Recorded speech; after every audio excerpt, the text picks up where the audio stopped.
আমার দ্বাদশ শ্রেণীর সকল প্রিয় ছাত্রছাত্রীরা আশা করি ভালো আছো। আজকে আমি তোমাদের পাঠ্য বইয়ের প্রথম কবিতা রূপনারায়ণের কূলে কবিতাটি পড়াবো।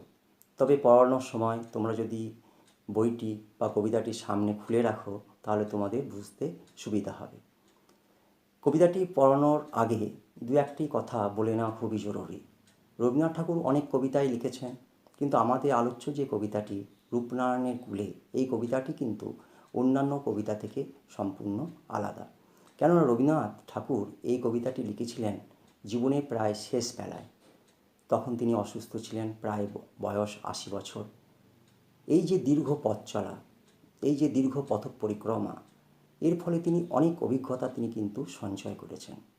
এই অভিজ্ঞতার মধ্য দিয়ে তাঁর যে উপলব্ধি, এই উপলব্ধি থেকেই তিনি এই কবিতাটি লিখেছেন। রবীন্দ্রনাথ ঠাকুরের আলোচ্য কবিতাটি শেষ লেখা কাব্যগ্রন্থের অন্তর্গত।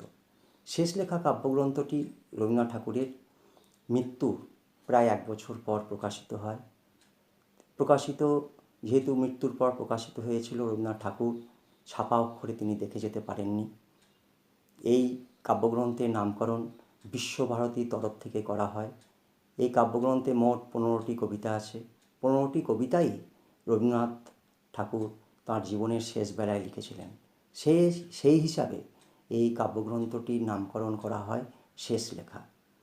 এই শেষ লেখা কাব্যগ্রন্থে যে 15টি কবিতা আছে, সেই কবিতার নামকরণও রবীন্দ্রনাথ ঠাকুর নিজে করেননি, সংখ্যা হিসাবে নির্দিষ্ট করে দিয়ে গেছিলেন, 1 নম্বর, 2 নম্বর, 3 নম্বর, এরকমভাবে। তো আমাদের পাঠ্য যে কবিতাটি রূপনারায়ণের কূলে, সেটি শেষ লেখা কাব্যগ্রন্থের 11 সংখ্যক কবিতা, 11তম কবিতা। এই কবিতাটি রবীন্দ্রনাথ ঠাকুর 1941 সালে 13ই মে ভোররাত্রি 3:15 তিনি লিখেছিলেন।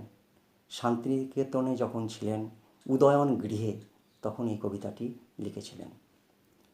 এই কবিতাটি জয়শ্রী পত্রিকায় যখন প্রথম প্রকাশিত হয়, তখন পত্রিকার সম্পাদক মহাশয়, যেহেতু এই শেষ লেখা কাব্যগ্রন্থের 11 সংখ্যক কবিতা, সেই জন্য এই কবিতার 11তম লাইন, 11তম চরণ কঠিনীরে ভালোবাসিলাম, এই নামকরণটি তিনি কবিতার করেছিলেন।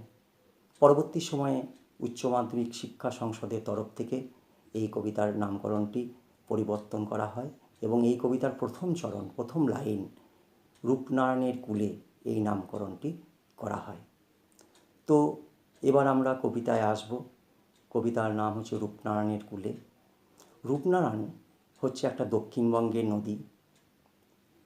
এর প্রকৃত নাম হচ্ছে রূপনারায়ণ। মেদিনীপুর জেলার ঘাটাল শহরের পাশ দিয়ে এই নদীটি প্রবাহিত, পরবর্তীতে হুগলি নদীর সঙ্গে মিশে গেছে। তো কবিতাটি যখন আমরা পড়ব বা পাঠ করব, তখন ব্যাখ্যা বোঝার সময় বা অন্তর্নিহিত অর্থ বোঝার সময় বাহ্যিক যে অর্থ, এটা কিন্তু গ্রহণযোগ্যতা থাকবে না। রবীন্দ্রনাথ ঠাকুর যে ভাবনায় এই কবিতাটি লিখেছিলেন, সেটা বুঝতে গেলে কোন অর্থগুলো প্রাসঙ্গিক, সেটা কবিতাটি পাঠ করার সঙ্গে সঙ্গে আমরা কিন্তু জেনে নেব। এবার কবিতাতে আসা যাক। রূপনারায়ণের কূলে জেগে উঠিলাম। রূপনারায়ণ শব্দের অর্থ হচ্ছে রূপময় বিশ্ব, অর্থাৎ বাস্তব জগৎ। এই যে মানব জীবনের প্রবাহ, তাকেই রবীন্দ্রনাথ বলতে চেয়েছেন রূপনারায়ণের কূলে। জেগে উঠিলাম, জেগে উঠিলাম বলতে রাতের ঘুম, স্বপ্ন থেকে রবীন্দ্রনাথ ঠাকুর যখন দিনের আলোতে চোখ মেললেন, অর্থাৎ এই জগৎ ও জীবন সম্পর্কে যখন একটা উপলব্ধি জন্মালো রবীন্দ্রনাথ ঠাকুরের। তাহলে পুরো লাইনটা মানে কি হলো? রূপনারায়ণের কূলে জেগে উঠিলাম। রবীন্দ্রনাথ ঠাকুর বলছেন, আমি যখন এই বাস্তব জগতে, এই রূপময় বিশ্বে আমি যখন চোখ মেলে দেখলাম, তখন আমার কিন্তু জগৎ ও জীবন সম্পর্কে একটা উপলব্ধি জন্মালো। এর আগে কিন্তু জন্মায়নি। জানিলাম এই জগৎ স্বপ্ন নয়। তিনি কি জানতে পারলেন? এই জগৎ ও জীবন সম্পর্কে যখন একটু উপলব্ধি হলো, তখন তিনি কি জানতে পারলেন? এই জগৎ, এই পৃথিবী কি নয়? স্বপ্ন নয়। স্বপ্ন সম্পর্কে আমাদের একটা ধারণা আছে, স্বপ্ন হচ্ছে কল্পনা নির্ভর। কল্পনা সমৃদ্ধ একটা সুখ, যেটা হচ্ছে অস্তিত্বহীন, বাস্তবে এর কিন্তু খুব একটা দেখতে পাওয়া যায় না, মিথ্যার আবরণে ঢাকা থাকে। এই স্বপ্ন মানুষকে কখনো কখনো চূড়ান্তভাবে বঞ্চিতও করে থাকে। তাই রবীন্দ্রনাথ ঠাকুর জীবনের শেষ বেলায় এসে তিনি কিন্তু জানতে পারলেন এই জগৎ অর্থাৎ এই পৃথিবী স্বপ্ন দিয়ে কিন্তু ঘেরা নয়। কিন্তু আমরা একটা জিনিস জানি যে বেশিরভাগ কবি সাহিত্যিক যখন সাহিত্য রচনা করে থাকেন তখন কিন্তু কল্পনা বিলাসী হয়ে থাকেন, স্বপ্ন বিলাসী হয়েই কিন্তু সাহিত্য রচনা করে থাকেন। তাদের যে ভাবনা, সেই ভাবনা আমাদেরকেও ভাবিত করে তোলে। কিন্তু রবীন্দ্রনাথ ঠাকুর অবশেষে জীবনের প্রান্তবেলায় বুঝতে পারলেন এই জগৎ কিন্তু স্বপ্ন দিয়ে ঘেরা নয়। রক্তের অক্ষরে দেখিলাম আপনার রূপ। রক্তের অক্ষর শব্দটা বুঝতে হবে। রক্তের অক্ষরে বলতে জীবনের চলার পথে প্রতিটি মুহূর্তে দুঃখ, কষ্ট, যন্ত্রণা, বেদনা, আঘাত, প্রতিবন্ধকতা সবসময় কিন্তু আসবে। এটাকেই রবীন্দ্রনাথ ঠাকুর বলতে চেয়েছেন, রক্তের অক্ষরে দেখিলাম। মানে চলার পথে যে অজস্র বাধা প্রতিবন্ধকতা আসছে তার মধ্যে আমি কী দেখতে পেলাম? আপনার রূপ, অর্থাৎ চরম সত্যের উপলব্ধি আমার কিন্তু ঘটল। এতদিন আমি যখন স্বপ্নবিলাসী ছিলাম, স্বপ্নচারী ছিলাম, ততদিন কিন্তু আমি বুঝতে পারিনি। যখন আমি বাস্তবে মাটিতে আমি জেগে উঠলাম, দাঁড়ালাম, তখন আমি বুঝতে পারলাম যে আঘাতের মধ্য দিয়ে, বেদনার মধ্য দিয়ে জীবনের চরম সত্য উপলব্ধিটা আমার জীবনে কিন্তু তখন ঘটে গেল। রবীন্দ্রনাথ ঠাকুরই একসময় বলেছিলেন যে মরিতে চাহি না আমি সুন্দর ভুবনে, মানবের মাঝে আমি বাঁচিবারে চাই। তাহলে তোমরা লক্ষ্য করো একটা জিনিস, যে ভাবনার পরিবর্তন হয়ে গেছে।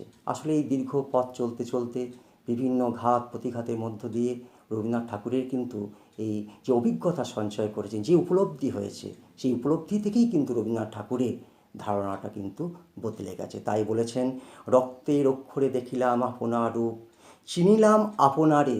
চিনিলাম বলতে কবিতাতে বোঝানো হয়েছে আত্ম উপলব্ধি। আপনারে বলতে নিজেকে বা নিজের আত্ম উপলব্ধি ঘটেছে।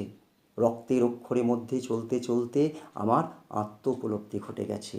আঘাতে আঘাতে, বেদনায় বেদনায়, কিভাবে যে আঘাতের মধ্য দিয়ে যেতে যেতে, বেদনার মধ্য দিয়ে যেতে যেতে আমার কিন্তু একটা আত্ম উপলব্ধি ঘটে গেছে। আসলে রবীন্দ্রনাথ ঠাকুরের জীবনেও, ব্যক্তিগত জীবনে অনেক আঘাত বেদনার ঘটনা কিন্তু ঘটেছে। আমরা জানি রবীন্দ্রনাথ ঠাকুরের প্রিয় বৌঠান মারা গেছে 23-24 বছর বয়সে। তারপর তাঁর স্ত্রী মারা গেছে, সন্তানের একে একে মারা গেছে। এই যে আঘাত যন্ত্রণা, এই আঘাত যন্ত্রণা সহ্য করেও তিনি কিন্তু একটা উপলব্ধিতে পৌঁছেছেন যে প্রতিটি মানুষের জীবনে আঘাত বেদনা কিন্তু থাকবেই। আঘাত বেদনা অনিবার্য। এর মধ্যেই মানুষের কী হয়? চরম সত্যের উপলব্ধি ঘটে। বেদনায় বেদনায় সত্য যে কঠিন, সত্যের কোনো আবরণ হয় না, এর বাস্তবে এ দেখা মেলে। তো প্রকৃত অবস্থাকে মানুষকে জানান দেয়। তাই সত্য যতই কঠিন হোক না কেন, রবীন্দ্রনাথ ঠাকুর বলেছেন আমাদের তার সম্মুখীন হতে হবে, আমাদের তার সামনাসামনি হতে হবে। কিন্তু আমাদের সমাজে অধিকাংশ মানুষ যখন কোনো কঠিন পরিস্থিতির মধ্যে পড়ে, বাধা প্রতিবন্ধকতার মধ্যে পড়ে, তখন পালিয়ে বাঁচতে চায়। সেই দুঃখ, কষ্ট, বেদনা সেগুলোকে আড়াল করতে চায়। রবীন্দ্রনাথ ঠাকুর বলেছেন সত্য যত কঠিনই হোক না কেন, তার আমাদের কী করতে হবে? তার সম্মুখীন হতে হবে। সেই সম্মুখীন হলেই আমাদের একটা চরম সত্যের উপলব্ধি ঘটবে, যেটা আমাদের চলার পথে পাথেয় হয়েও থাকবে। তোমরা অষ্টম শ্রেণীর ক্লাসে একটা কবিতা তোমরা পড়েছ। সেই কবিতাটা হচ্ছে বোঝাপড়া। ভালো মন্দ যাহাই আসুক সত্যরে লও সহজে। আসলে আমাদের জীবনে সবসময় যে ভালো ঘটনাই ঘটবে তা কিন্তু নয়। অনেক সময় মন্দ ঘটনাও ঘটবে, খারাপ ঘটনাও ঘটবে। কিন্তু সেই সত্যটাকে আমাদের কিন্তু সহজভাবেই মেনে নিতে হবে। তবেই জীবনে আমরা স্বাভাবিকভাবে চরম সত্যের উপলব্ধির মধ্য দিয়ে আমরা কিন্তু চলতে পারবো। এটাকে আমাদের মনকেও বোঝাতে হবে। রবীন্দ্রনাথ ঠাকুরের সেই প্রতিধ্বনিই যেন এই আলোচ্য কবিতাতে আমরা পাচ্ছি। সত্য যে কঠিন, সেই সত্যকে আমাদের যত কঠিনই হোক না কেন আমাদের কিন্তু মেনে নিতে হবে। কবিতার আজকে এইটুকুই থাক, আর কিছুটা বাকি থাকলো পরে ভিডিওতে এসে দেখা পড়াবো।